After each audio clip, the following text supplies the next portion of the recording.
my name is King, but you can just call me King, and today we are ranking more things. Woohoo! Who is ready for shit opinions from yours truly? I just hit 500 subs, so I'm prepared to lose them all when y'all see where I put Bidoof on this list. Let's go! But anyways, yes, we are going to be ranking every Gen 4 Pokemon today. Now, you might have a few questions here, such as, King, why are you starting off with Gen 4 and not Gen 1? And the answer to that is, I feel like it. And I'm so sick of Gen 1, like, actually. I will be making videos ranking every Pokemon in every gen until I have ranked all the generations. Listen, when I make the inevitable compilation video of all of these when I am done all the gens, which will probably be several hours long, I will start off with Gen 1 and then do them in order from there. But for now, I just don't want to. So I figured we'd start with my favorite generation and go from there. With all that being said, this video will contain opinions. So be warned. Listen, every Pokemon has to be somebody's favorite out there. And if you like the Pokemon I ranked lower on this list, then that's fine. Everyone has different likes and dislikes. What I like and don't like is going to be different from what you like and don't like, and that's totally okay. So again, keep that in mind when Bidoof comes up, okay? Also, here are some other general disclaimers before we get into this list that might help you better understand my rankings and what I have to say about these Pokemon. Firstly, I don't play Pokemon competitively, so I am not ranking these Pokemon based on how good they are online or what have you. I am simply ranking them off of how I enjoy using them in the main games and battling NPCs, their appearance. Sometimes my opinions of Pokemon are shaped by personal experiences with them in other games, in real life, in the TCG, or even in the anime. So there are a lot more factors going into this than just if they're good in battle or not. Second, there are some Pokemon I might not go into full detail about while I am discussing their placements. There is a lot of Pokemon to get through, and some, especially in the middle, I might not have a lot to say about, so some entries may be shorter than others. As I said, we have a lot to cover in this video. There are 107 Pokemon to rank in this generation, so enough chit chat, let's get going. This first group of Pokemon I would consider in the bad tier. They are just the worst of this gen in my opinion, starting with number 107, Probopass. Coming in dead last, we have, unsurprisingly, Probopass. I mean, yeah, I don't know what y'all want me to say here. I just don't think Probopass is a very appealing Pokemon at all. I will be honest, I have never used him in battle, so I can't speak much about how good he is to fight with, but at the same time, I've almost never seen anyone else use him in battle either, so take that as you will. He just sort of exists as this weird looking guy who evolves from a pretty well designed and established Pokemon. I'm always ashamed to call Gen 4 my favorite gen, and it isn't even because of all the controversies you can think of regarding Gen 4. It's 90% because this guy appeared in Generation 4. I just don't know what the Pokemon Company were thinking coming up with this man. He has a mustache made out of particles of metal or some shit, and he has a weird hat thing on his head and this giant red nose from snorting too much coke or something, I don't know. And then he has these other weird little floating noses. Like, this is just such a hot mess. I guess he is kind of so bad he's funny, but honestly, I just can't get over how ridiculous he looks and is. I'm going to stop talking about this dude now. Let's just move on. At number 106, we have Phione. I've said it before and I will say it again. What a useless bitch. Phione exists to, I don't know, troll players who wanted to breed a Manaphy. I don't understand why this Pokemon exists. Usually when you try and breed a legendary Pokemon with like a Ditto or some shit, nothing happens, plain and simple. And yeah, it's because it's a legendary or mythical Pokemon. It would not make sense for the game to let you copy it, and that's fine. But why introduce this fake Manaphy into the mix? No other legendary or mythical Pokemon works like this, and Phione isn't even worth trying to breed Manaphy for. I just can't wrap my head around why this Pokemon is even a thing. Like when Mew was being cloned, Mewtwo was made. Dude is a whole badass. When we try to do basically the same shit with Manaphy, we get this boring thing. Sorry, Phione, I'm sure somebody out there cares about you, but it sure as hell ain't me. At number 105, we have Bronzoing. Bronzoing. I hate this motherfucker. This stupid idiot will confuse your Pokemon, he will put them to sleep over and over again and do a bunch of other weird shit to slowly but surely kill you. It drives me up the wall. Since he is very common with Team Galactic grunts and commanders, it makes me hate him even more because he just shows up at the worst possible times and destroys your ace Pokemon for no reason. And always in such a shitty way too. And you might be asking yourself then, King, if he's that much of a nuisance, then why don't you use him on your own team? And yeah, that would make sense, only for some reason when I actually use him, his sleep and confusion attacks either miss, last one turn, or just fuck off, I guess, and he just dies. I don't know if it's just my own personal shitty RNG, but god damn it, he's just the worst. Also, he looks stupid. Plain and simple.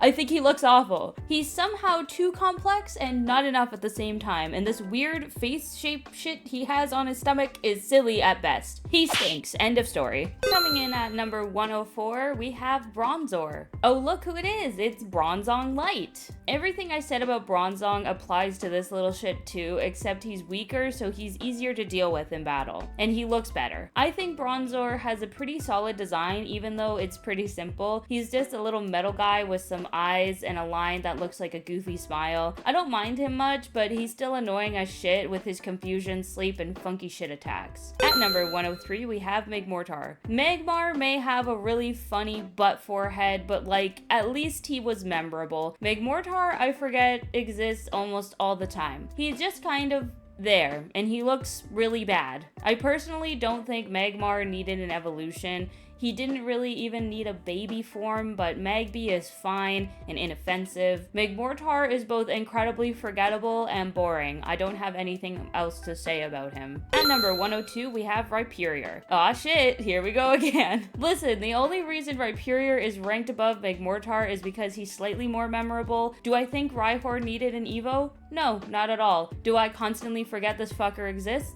Yes, all the time. But like, he's not as ugly, so I suppose he's better than Magmortar. And at number 101, we have Mantike. I forget how many forgettable Pokemon were in this generation. Mantike certainly exists. This is one of the baby Pokemon I can't really justify like the others. Mantike for me is like the baby Rosalina of Pokemon. They're fine, they're cute even, but they just are here for seemingly no reason. And like, I just don't care much about them. Also, they don't really have a Pokemon design in my opinion. This is very much just an animal with not much going on for it. Gen 4 doesn't have a lot of Pokemon that just look like animals, so when one shows up, I'm just a little bit disappointed. And at number 100, we have Magnezone. Ugh, okay, so I just don't understand why Magnemite and Magneton evolve into a fucking UFO. I suppose because he feels like it. I don't know. And I also love aliens and UFOs, okay? In real life, I have a UFO tattooed behind my ear, like legit. But I can't understand why floating magnet balls turn into a UFO. I think it throws the entire concept and theme of Magnemite's entire evolution line out the window, and it's just strange. Also, Magnezone? That name is just balls, so I don't know, maybe it does work with the theming of the evolution line. Okay, so now we are getting into slightly above bad Pokemon. I don't have much to say about some of these Pokemon, unfortunately. This should move a little bit faster than the rest of my list. At number 99, we have Chirim. So here's the thing with Chirim. I really like the bloomed form of this Pokemon. I think it looks really nice and I enjoy it in this form. What makes this Pokemon shoot down so many ranks on my list is how it functions. Having a flower Pokemon actually bloom with the use of sunny day or other weather effects that cause the sun to beam in battle is interesting, but it is also so situational, you rarely see it in action. Gardenia has one of these things, and I don't think I've ever seen it transform into the bloomed form at any point of my playing Diamond and Pearl because I always knock it out before it transforms. This Pokemon had the potential to be something really cool, but alas, it's doomed to wither away at 99th place for me. And coming in at 98, we have Lumineon. I don't know, man. Lumineon sure is a fish. It certainly has fins, I guess. They are pretty fins. I don't know. This is just a fish with weird testicle looking things on it, guys. At number 97, we have Finneon. Well, at least this fish doesn't have testicles hanging from it, and I think its eyeliner slays. moving on. At number 96, we have Togekiss. This thing low-key sucks, but I don't hate it entirely. It looks really weird, and I'm not sure it really gives off the vibes that Togepi does, or even Togetic. It just looks kind of strange, but I guess it's a pretty decent Pokemon. At number 95, we have Heatran. I always forget this is a legendary Pokemon. He looks like a silly little goober. Like he would want to roll over for belly rubs or some shit. I think he is probably the most underwhelming legendary in this gen, seeing as the other legendaries Gen 4 gives us are actual deities and Pokemon God and Satan, even though Arceus is technically a mythical Pokemon, which is kind of odd, to be honest, but whatever. At number 94, we have Drapion. Drapion, I don't know. I'm gonna say Drapion because that's how I pronounce it. It's probably wrong, but here we go. Drapion is alright, but I think he's a bit strange. He looks a bit strange. It's a bit strange he isn't a bug type after evolving. It's a bit strange he learns Cross Poison at level 58 when Parasect and Crobat can just learn it literally whenever, even though Cross Poison seems like a signature move for a Scorpion Pokemon with 2 arms with sharp claws. Drapion is just strange overall. At number 93, we have Hippowdon. Whenever I see this guy's official art, all I can hear in my brain is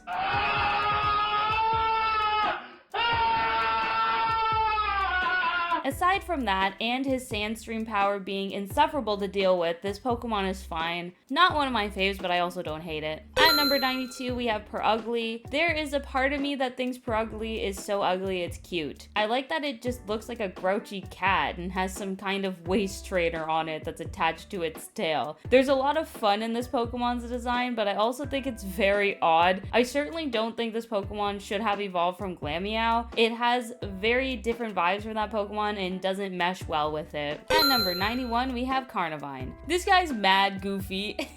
I love him in the Pokemon anime and how he acts with James. I just wish he was a little more memorable or better to use in the actual games. He is a fine enough goofy plant man. I just wish there was a little bit more to him. At number 90, we have Skorupi. Skorupi is much better than Drapion in many different ways, though he is still lower on my list because he's not one of my faves and he is kind of bland for me, but he does his job being a little guy. At number 89, we have Regigigas. Regigigas would be so good if he did not have Slow Start. Slow Start was an ability made just for Regigigas, and it isn't a good one. I'm not sure why this is his ability. I guess it's funny because he's like a giant moss-covered statue thing, but like, it ain't funny when your attacks are doing pitiful damage for your first 5 turns. 5 turns is insane. Besides this ability, Regigigas is just a chill guy. At number 88, we have Azolf, 87, Mesprit, and 86, Yuxi. I'm doing all 3 of these in a row because they are kind of all the same to me. The only reason Yuxi is above Mesprit and Azolf for me is because I like the idea that he has his eyes closed all the time. He's just an eepy boy. The lore behind these Pokemon is really cool and how they interacted with the world and built up humanity. I just wish that this was a bit more fleshed out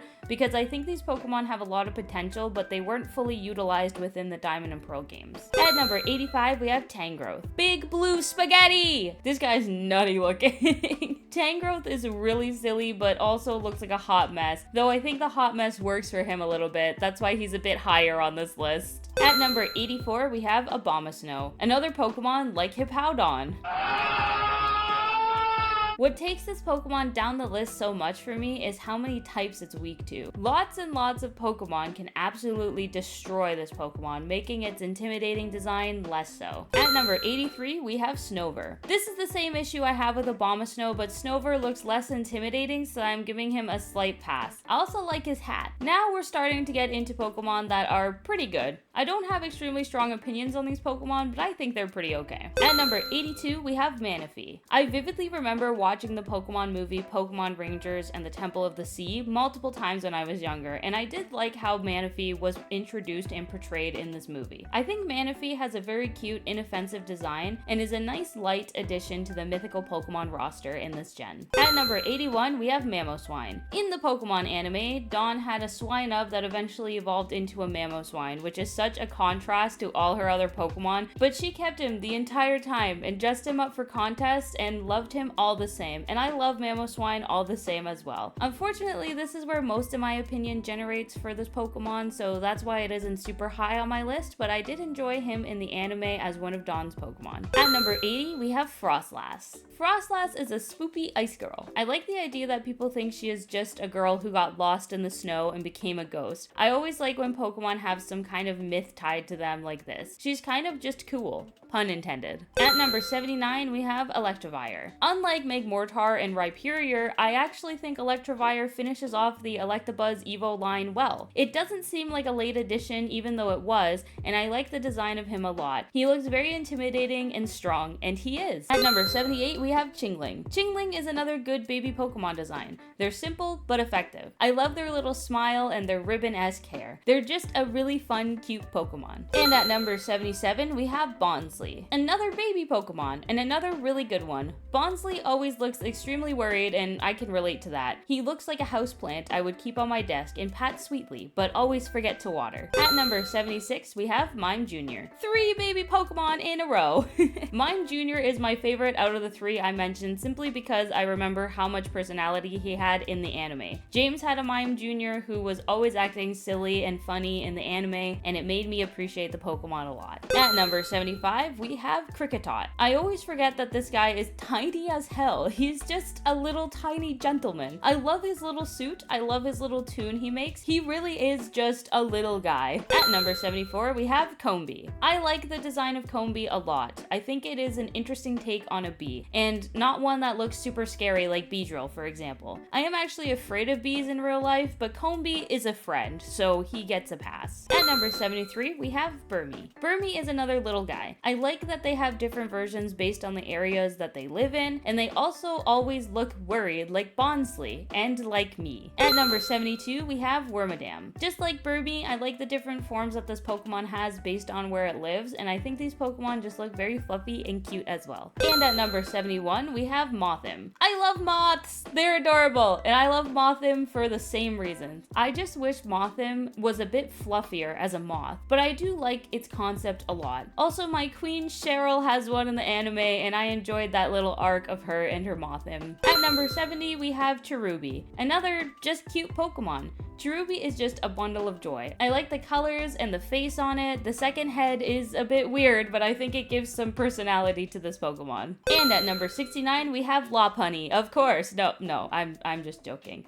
Horrible jokes aside, we actually have Glameow here. Glameow is basically just a cat, but it has a spring tail, which adds to its design and personality. Glameow just looks like a very well-behaved cat, and it's very sleek and cute. At number 68, we have Gastrodon. Big snail. Gastrodon looks great in both of its forms, but I like the blue one slightly more because I think they just look cooler. Water and ground is also just a cool type combo for these Pokemon, and I've always liked it. At number 67, we have Weavile. Weavile is so badass, it is unreal. One of her arts in TCG Pocket is a pack of them ready to attack a Swinub, which is sad, but also it's badass. The only thing holding Weavile back for me is this thing on its head. It looks kind of goofy, but Weavile is still a solid Pokemon. At number 66, we have Yanmega. Yanmega is a really cool and interesting Pokemon, and he is also pretty good in battle and strong, except against rock types, I suppose. I am confused as to why Yanmega is not a dragon bug type, but Flygon is also not a dragon bug type, so I guess Pokemon just hates us. At number 65, we have Cresselia. Cresselia is such a beautiful Pokemon. I love her design a lot, and I love all the moon aesthetics with her as well. I do wish that Cresselia was a bit more fleshed out in the Diamond, Pearl, and Platinum games, but I do really like this Pokemon and her concept regardless. At number 64, we have Gliscor. Another Pokemon that is higher up on this list because of the anime. Ash's Gliscor really sold me on this Pokemon. Ash's arc with Gligar and then with Gliscor, where he helped him overcome its fears of gliding and battling, was such a nice arc, and it made me appreciate this Pokemon a lot. At number 63, we have Gabite. I like Gabite a lot. He's a really solidly designed Pokemon and very strong, but I do think he is the weakest design and concept-wise out of the Evo line. I still like him a lot though. At number 62, we have Gible. Another silly guy. He looks like he's an ankle biter, but I mean that in a positive way. At number 61, we have Honchkrow. Honchkrow is a very intimidating bird Pokemon. I would not want to run into him in the dark of the night, and that is exactly how I should feel about Honchkrow. It's no wonder Cyrus has one on his team. He's a pretty cool Pokemon, but I do think that his hat is really stupid looking and setting him back a little bit, but he's still pretty good. At number 60, we have Bastiodon.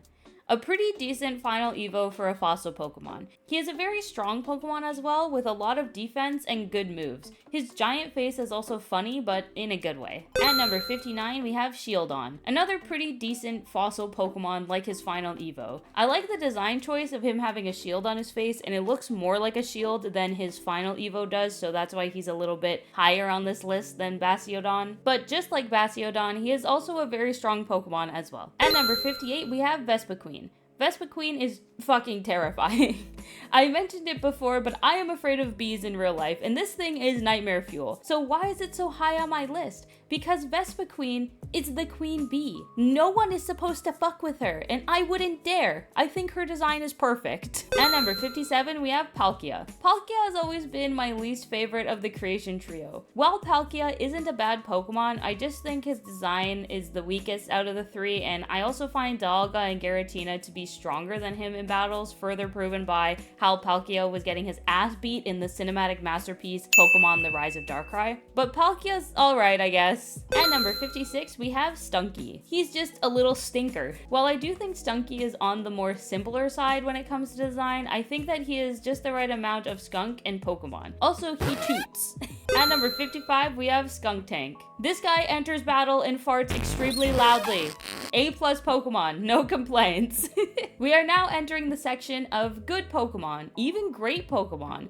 These are ones that I have right under my all-time favorites of this gen. At number 54, we have Badoo. Badoo. I've never been so split on a Pokemon before. I like Badoo a lot. The design is cute and peak, if I do say so. But evolving this son of a bitch is always a pain. I don't know if it's just me, but I literally cannot evolve Badoo until he is like level 30 or higher, even with a Soothe Bell, and even during the day. He just takes forever to evolve, and for that reason, I can't rank him higher than this, unfortunately. At number 53, we have Arceus. Yes, the god of Pokemon is here at number 53. Now, let me explain. When you think about the god of all life in the Pokemon universe, you probably think of something that is grand and impressive, something that will blow your mind. I personally don't think Arceus hits that enough for me. I think that Mew or even Mewtwo might fit a bill like this more than Arceus, to be honest. And I just find Arceus a bit underwhelming, and I just wish he was more built up and a bit more developed. And also to have the literal god of the Pokemon world be behind some download wall in the games is such a weird decision that I will never understand. They never fleshed out his character properly in the Gen 4 games, and it was very strange to do that.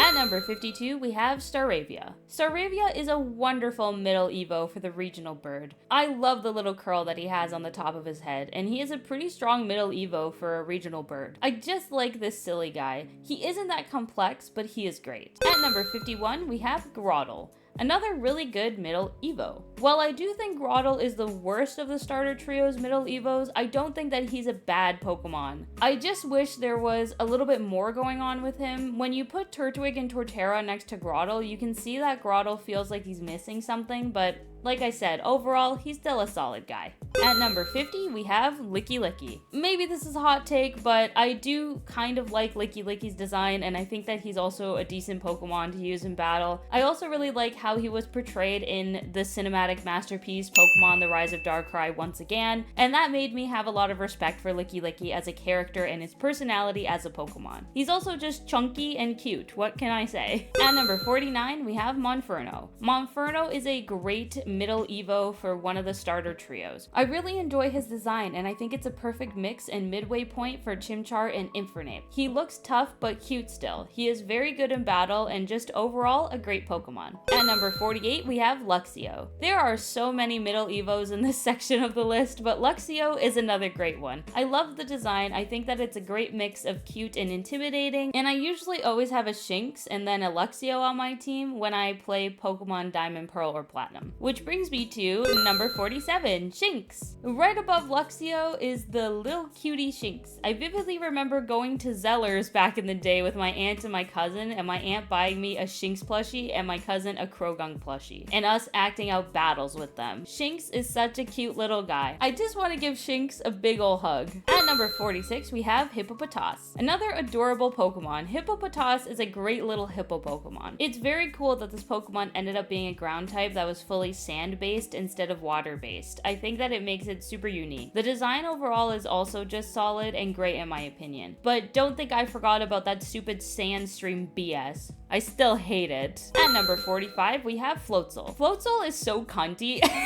I love that it has this flotation device that looks like some kind of lavish scarf or coat. I really like its eyeliner as well. This Pokemon is also pretty strong and a solid water type final Evo. I just love this baddie. Who is this diva? At number 44, we have Toxicroak. Can I just say I love the fact that Toxicroak is just always giving the middle finger.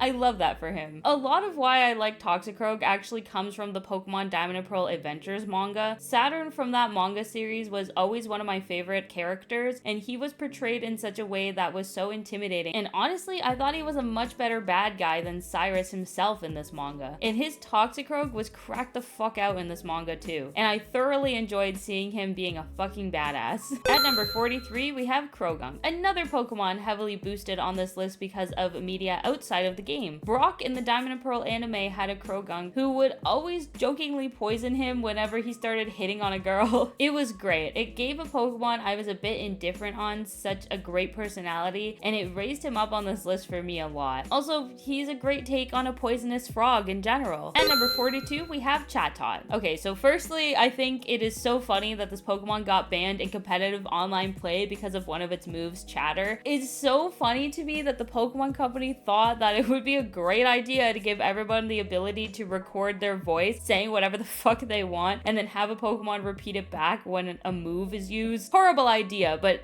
again, so fucking funny. Chatot is such an interesting and well-designed Pokemon. I love the music note motif and the parrot theme as well. Just such a great Pokemon, and it's not bad in battle either, as long as you're not playing it competitively, I guess, when it still has the chatter move. At number 41, we have Bibarel. Okay, this man is just so goofy. I understand that this was usually everybody's TM slave, and it shows up way too much in the Safari Zone. I literally had an entire box full of them in my Diamond game, but I just think he is funny. Being an HM slave is actually kind of useful as well, and Bibarel isn't even that bad in battle either. I just think he's neat. And these last 40 Pokemon are ones that I basically have no notes for. These are some of my favorite Pokemon in this generation. At number 40, we have Dusknoir. Dusknoir is a prime ghost type Pokemon. He's creepy and intimidating, has a very mysterious single red eye, and a giant mouth on his stomach. His idle animation has his hands moving in such a creepy yet fluid way, and it just ties everything together. Such a great addition to the Duskull Evo line. At number 39, we have Glaceon, a really amazing evolution that fits so naturally in with the rest of the evolutions. I love her sleek design and her cute little ice bangs. I love that the ears are diamond shaped as well. The only thing that pushes Glaceon down the list for me is its typing, because it has a lot of weaknesses, but that's just kind of every ice type out there. So it isn't that good in battle as some of the other evolutions, but it's still a solid addition. At number 38, we have Staraptor, big emo bird. What more can I say? I love this thing's design, not to mention he's actually really strong. Brave Bird is his signature move, and it's such a great attack even though it does damage to himself. Staraptor was also one of my favorite Pokemon in the Pokemon Ranger Shadows of Omea game. This game really showcased his strength as it shows him often picking up Rangers and flying them long distances. At number 37, we have Kricketune. Well, this is a silly one. I just like the noise he makes. It's so iconic. It's so good. Outside of that, I also really liked when he was an alpha Pokemon in Legends Arceus as well. He is actually a pretty strong Pokemon. His mustache is also just great. Love the look and the vibe of this silly man. At number 36, we have Cranidos, a little dinosaur that headbutts you. I mean, that's kind of peak. He's really strong for a little dino and a basic stage Pokemon. Such a great addition to the fossil Pokemon. I love this little guy. The spikes on him look great and the colors are wonderful too. And at number 35, we have Rampardos. This is a giant dinosaur that headbutts you. I mean, that's very peak. He looks perfect. I love the spikes on him. I love the design. He's a strong Pokemon and an absolute tank. Maybe dinosaurs just make my brain go brr, but I just love him. At number 34, we have Gallade, another Pokemon that was in the Rise of Darkrai, and another Pokemon I like a lot from its portrayal in that movie. I've always been more of a fan of Gallade over Gardevoir, and I think his design is nice. He's decent in battle, and he's a pretty cool dude. And at number 33, we have Ambipom. I always see people so divided with Ambipom, saying that they weren't a good Evo for Apom, but I disagree entirely. I think adding a second arm tail was a great way to add on to this Pokemon, and I like their silly little bangs and hair. Also in the Pokemon anime, Dawn ended up getting an Ambipom from Ash when they evolved, and I loved the bond that they shared together and seeing Ambipom in battle as well. Such a fun Pokemon. And at number 32, we have Buneary. Bunny. I love Buneary a lot. It's so cute and such a simple yet effective design. I love that the ears are always one folded in and one folded up. You can also get a Buneary very early in the game, so you can have a pretty good Pokemon in battle very early. And at number 31, we have Lopunny. Well, here we are. Lopunny for real this time. Overdone jokes aside, I actually really like Lopunny. It has a very cunty design, which is undeniable, but it's also really good in battle. High Jump Kick is a great move when it hits, and it's an easy Pokemon to evolve and get online early in the game. And at number 30, we have Luxray. Shinx and Luxio are great, but Luxray is so fucking awesome. This big electric lion is not only incredibly cool looking, but a beast in battle. Its Intimidate power is fire. It's only weak to ground. Wild Charge is also just fire. This Pokemon overall is fantastic. And at number 29, we have Infernape. Infernape is a great Pokemon, full of intimidation, strength, and power. He was one of Mitsumi's main Pokemon in the Diamond and Pearl Adventures manga, and its power was on full display there. A lot of people have Infernape on their team because of the lack of fire types in this Pokemon generation, but I do think that it's just a solid final Evo for a starter Triomon in general, even if it's my least favorite of the three. At number 28, we have Pachirisu. A lot of people really dislike Pikachu clones, but I think that we've all come to the conclusion that Pachirisu is an exception for sure. Pachirisu is such an adorable little guy. An electric squirrel is such a great concept and idea, and I think that they really knocked it out of the park. It does have different colored cheeks like Pikachu, but the yellow, blue, and white color scheme is great and works really well with this Pokemon. And at number 27, we have Miss Magius. Ghosty bitch, yes! I love Miss Magius so much. Her necklace, her witch hat, her vibes, everything is so great. I have always had a soft spot for ghost types, and I loved Mischievous a lot as well. And I think that this is a great Evo for her. And she's strong, of course. At number 26, we have Porygon Z. Porygon Z. What a super cool design and concept for a Pokemon. Making Porygon 2 evolve with a glitched out disc into this physical embodiment of a virus or corrupted code Pokemon is so cool. One of my first ever level X cards I pulled back in 2008 was a Porygon Z. And I still have that card, even if it's in very bad condition. And I used to think that the art of Porygon Z looked amazing on that card. It's also pretty good in battle too. But what really pushes it up the list for me is the design and concept. It's just so fucking cool. And at number 25, we have a Roserade. For some reason, this Pokemon always makes me think of Pokemon. I used to write Pokemon fan manga about me and my sister, and my mom made a special appearance, and her ace Pokemon was Roserade. Roserade is another badass Pokemon. I definitely think Roselia needed an Evo, and to have this kind of ninja flower warrior as its final Evo was an amazing choice. At number 24, we have Chimchar. Chimchar is such a great design for a starter. I love his fire tail. I love the little bit of his hair that looks like a flame, his color scheme, everything. I also love the arc of him in the anime with Ash, where he was Paul's Pokemon and was treated like garbage with him, and then Ash took him and powered him up to a point where he did defeat Paul. I loved that so much. Chimchar is a fantastic starter. And at number 23, we have Turtwig. Turtwig is is without a doubt one of the best designed starters. He is a turtle, of course, but his shell is made to look like dirt, as his evos will have plants growing out of there. And he has a little plant growing out of the top of his head as well, which is adorable. He's such a fun Pokemon, and he's pretty tough too. His evo line is very solid, and I often do pick him as a starter when I do my replays if I want something different from my usual starter I pick, which we'll get to eventually. And at number 22, we have Shellos. Shellos is another great Pokemon when it comes to design. It's another simple but effective design, and they look adorable. Out of both of them, I would say that I like the East Sea Shellos more because it has cute little wings and, I don't know, this hair or antenna or ear things. I don't know, it just looks cool. And at number 21, we have Munchlax. Did Snorlax really need a baby form? Probably not, but I'm glad that he got one because Munchlax is great. In Mystery Dungeons, I always seem to get Munchlax as the Pokemon that best suited me, which I don't know if that's a compliment or an insult, but I'll take it as a compliment. Munchlax is so funny and definitely fits the vibe of Snorlax well. And at number 20, we have Happiny. And this is my favorite baby Pokemon of this gen. Happiny is such a cute little Pokemon. She is also a Pokemon I always associate with my sister, because Happiny is my sister's favorite Pokemon and has been since she was little. And I don't blame her. Happiny is also super strong. In the Rise of Darkrai movie, yes, again, Brock's Happiny is shown to pick up an entire Quagsire by herself. I love it. Happiny is an absolute treat to have in the Chansey family. Such an adorable addition. And at number 19, we have Spiritomb. What a cool Pokemon and cool idea. Spiritomb is an ancient spirit that haunts a stone. He has crazy eyes, green orbs that spin around him, and a creepy ass smile. He's perfect. Cynthia has this Pokemon and she uses it perfectly in battle. It is a real tough Pokemon and it deserves to be. In its Pokedex entry, it says that it was banished to be stuck in the old Keystone because of multiple misdeeds and mischief. That's kind of fire. At number 18, we have Prinplup, my favorite of the starter trio's middle evos,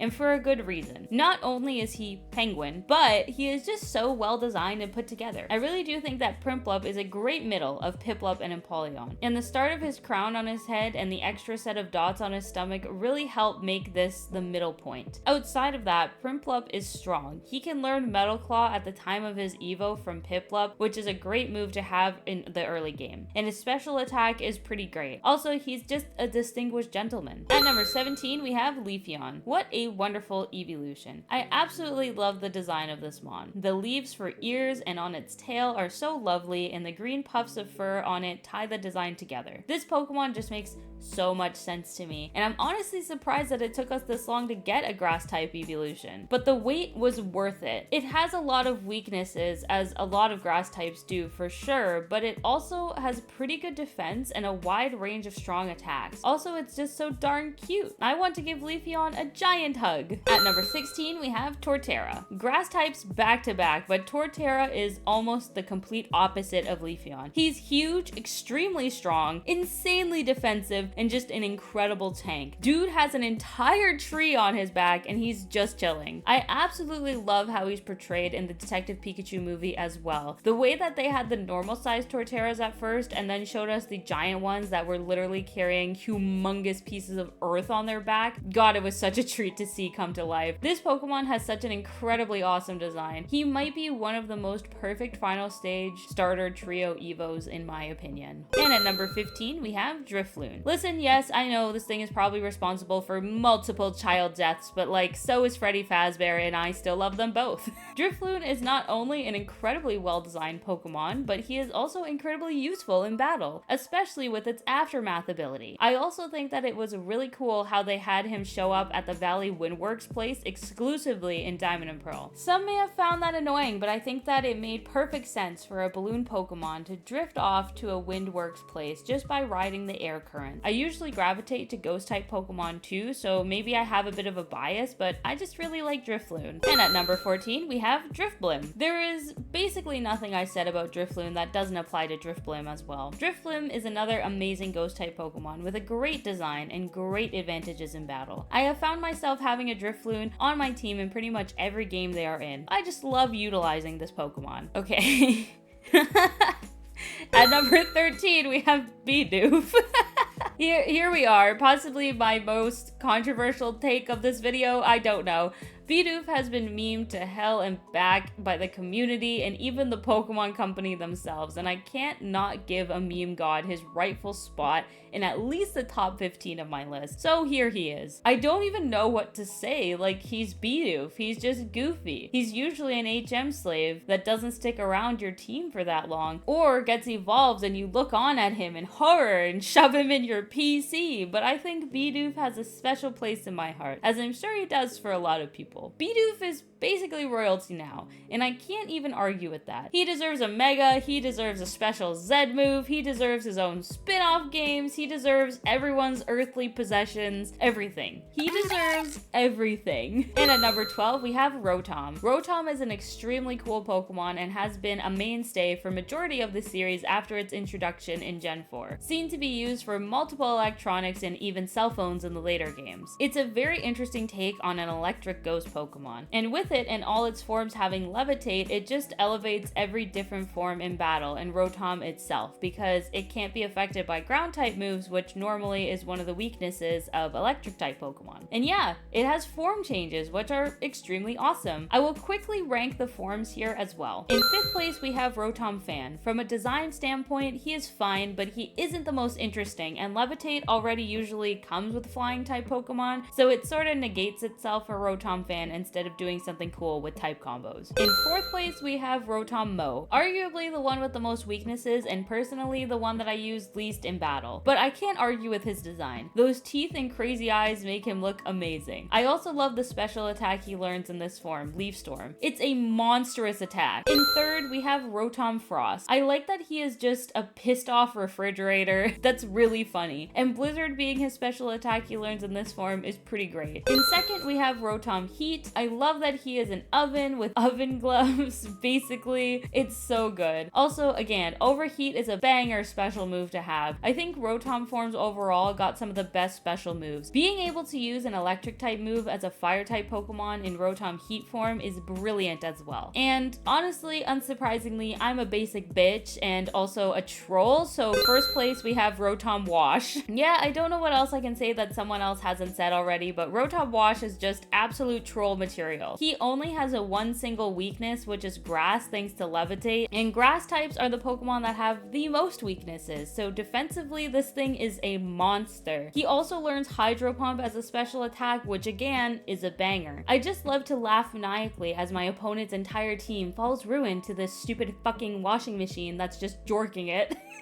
It's so fucking funny every time. And at number 11, we have Weasel, another Pokemon that was heavily pushed up the list because of his portrayal in the Pokemon anime. But also, I just like Weasel. I think he has a very solid design, he is extremely good in battle early on in the game, and he's just cool. In the anime, he got this kind of attitude that he is better than everyone, and honestly, I trust that he is. I also like that he has two tails that help him swim better, as he spins them like a boat motor. Another extremely solid Pokemon in this gen. Alright, now we're in the top 10, baby. So let's go over the absolute best of Gen 4, starting with number 10, Garchomp. Once again, I mean, what can I say that hasn't already been said? Garchomp is such an iconic Pokemon known for not only its badass, dangerous looking design, but its excellent battle skills. Cynthia's Garchomp in particular pulls a lot of this Pokemon's weight, I feel. Her Garchomp is nothing but terrifying to encounter, and rightfully so. He will tear apart your team in one fell swoop with his giant claws. Dragon Pokemon are usually extremely well created and designed, except for Druddigon, that dude fucking sucks, but Garchomp is another peak dragon design. Such an incredible Pokemon, and I think lots of people can agree here. And at number 9, we have Riolu. Going from extremely dangerous and intimidating to extremely cute. Riolu is a wonderfully designed Pokemon. Once again, I have some outside media bias here for him, as he was also a Pokemon heavily featured in the Pokemon Diamond and Pearl Adventures manga, and I always love Riolu going through a finding inner strength and fighting to grow storyline. I think it makes excellent sense for this Pokemon, and also it's growing that strength by its aura power and connection with its trainer, which is perfect. All that aside, this little guy is very strong. You can almost see the type of narrative while training him up in the game itself. This never back down, never what type attitude just emanates from this Pokemon, and I absolutely love it. At number 8, we have Starly. Okay.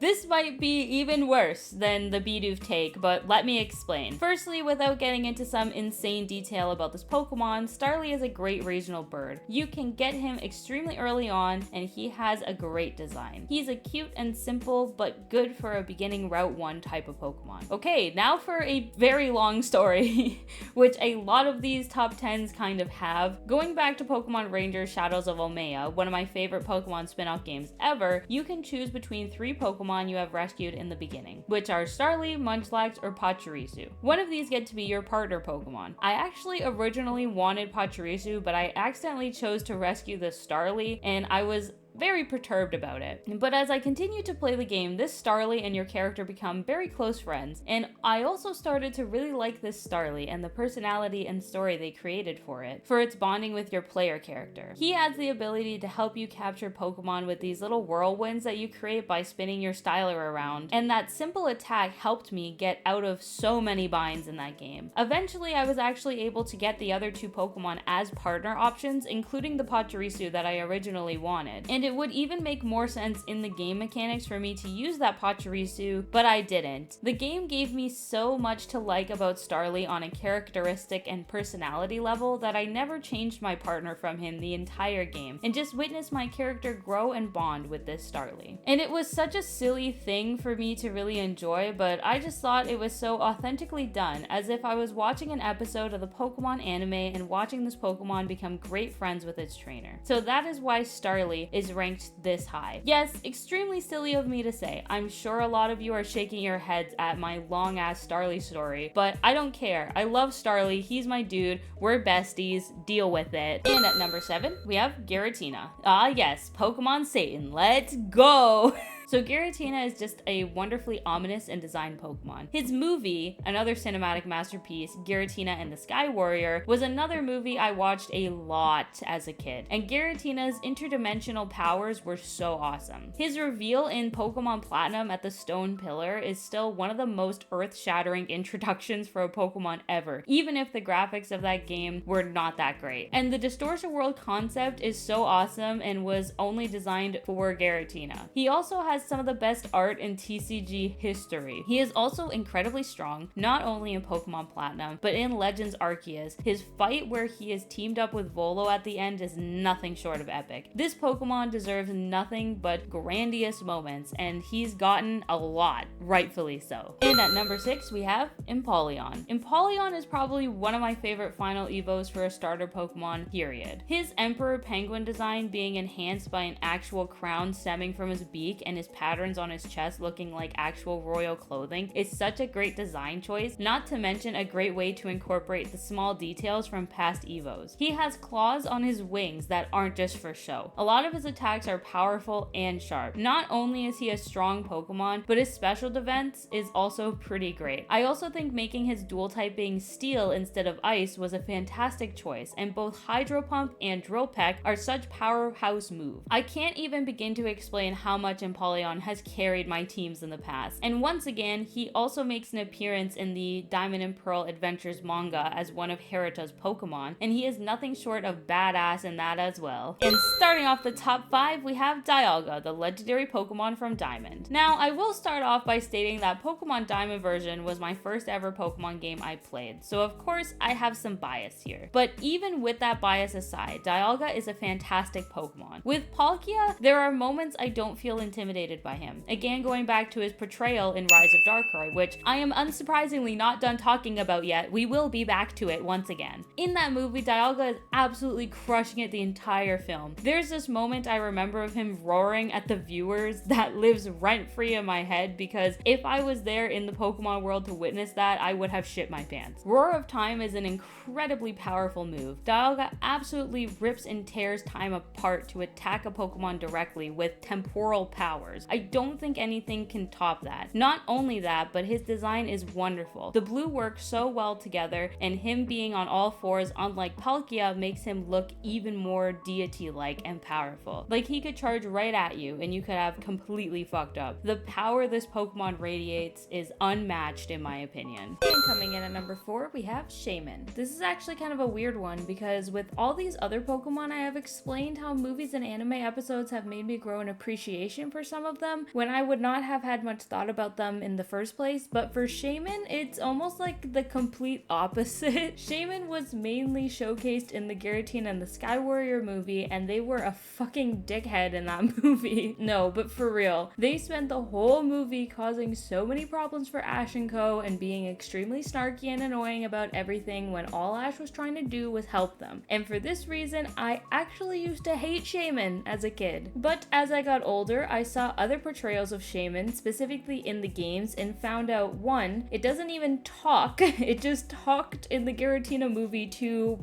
I don't know, piss off the viewers or something. But two, this Pokemon was actually incredibly cute, well designed, and very strong when it got into its sky form. I grew to really like this Pokemon despite how it acted in the movie that it's in, and I really love it now. Its land form is extremely cute and beautiful, and its sky form is so fun, strong, and fast. It is a great addition to the mythical Pokemon within this gen, with only one being above it, which is actually the one that we're gonna talk about right now. And coming in at number 3, we have Darkrai. And here we are, the man of the hour, Darkrai himself. I've rattled off so many Pokemon that I like specifically because of how they were portrayed in the Rise of Darkrai movie, and I don't think anyone is surprised that the Pokemon whose name is in the title of that movie is this high on my list. Darkrai is not only one of the most incredibly designed Pokemon in my opinion, he is not only the most interesting mythical Pokemon in this gen, he doesn't only have one of the absolute coolest signature attacks ever, that being Nightmare, but he is just such a cool fucking Pokemon. This will be the last time I talk about Rise of Darkrai, I promise,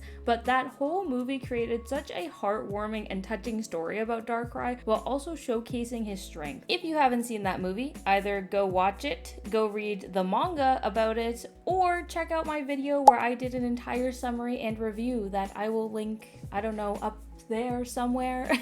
Because honestly, it will make you appreciate Darkrai much more than the games did. He literally takes on both Palkia and Dialga in the movie and lives to tell the tale, eventually, and he does it all to protect a single person whose family once showed him kindness. It is such a great story of not judging a book by its cover, and it really paints Darkrai in such an incredible light and fleshes out his lore and character so much. And it is most of the reason why I like this Pokemon as much as I do. And rounding off at number 2, we have Lucario. Lucario is a wonderful Pokemon that I actually have a lot of history with personally. Shocking. King is about to tell another story, I know. But once upon a time when I was working on one of those fan mangas I used to make about me and my sister, I actually had my sister find a Riolu she would then raise into a Lucario and create a strong bond with. And I used a lot of story beats that Riolu usually used for this arc, and it helped me really look deeper into the Pokemon and its character. Within this story, Riolu evolved into a Lucario pretty quickly, and most of my time writing was with Lucario, and I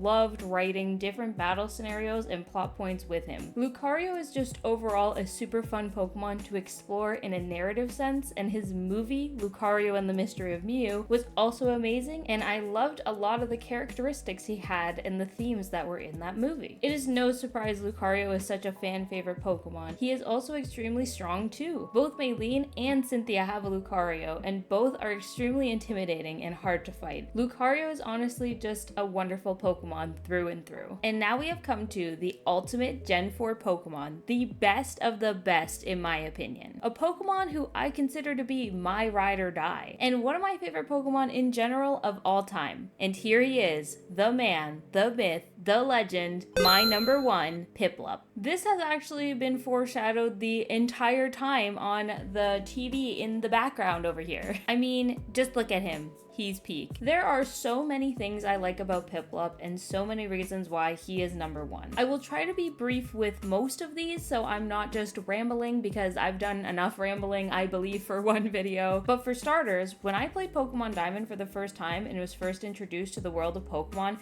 Piplup was my starter. So I do have first starter bias with him, but he was just such a great Pokemon to use in that game and to be the catalyst for me to experience Pokemon through. Not only only that, but he has such an adorable and perfect design. He's just enough penguin and just enough Pokemon. Since I was like 11 years old, I have considered Piplup to be on my Pokemon dream team, and he has literally not left that spot on my team since. He was also the first Pokemon I learned how to draw, which drawing and art is something that has a huge impact on my life, and drawing Pokemon is something that really got me into growing my art and style, and Piplup was very influential to that. Not only this, but he was Dawn's first Pokemon in the Pokemon anime, which gave us a lot of time to see his personality and characteristics. He is just so sassy, and I love that. He was also Haruta's first Pokemon in the Pokemon Diamond and Pearl Adventures manga as well, giving him another avenue to be portrayed, and they kept his personality and characteristics pretty much the same as well. He is just such a great and well fleshed out Pokemon. Piplup is, without a doubt, a fan favorite starter, and I am no exception to this. He is my favorite Pokemon of this gen, my favorite starter ever, and tied in first place as my favorite Pokemon ever. I can't sing praises for him enough. And that's that. Thanks for checking out this video. If you liked it, make sure to leave a like, hit subscribe, turn on notifications, do all those silly little things to help support my channel, because I try to post videos at least once every 2 weeks, and I also do stream 2 to 3 times a week as well. Also, make sure to comment your own opinions and let me know if you agreed with my rankings, if you disagreed with my rankings, if you think I'm wrong and stupid. And I just hope that you have a wonderful rest of your day. Hopefully I get to see you in the next video, where I will most likely be ranking Gen 7 Pokemon. So yeah, I'll see you then. Take care. Bye!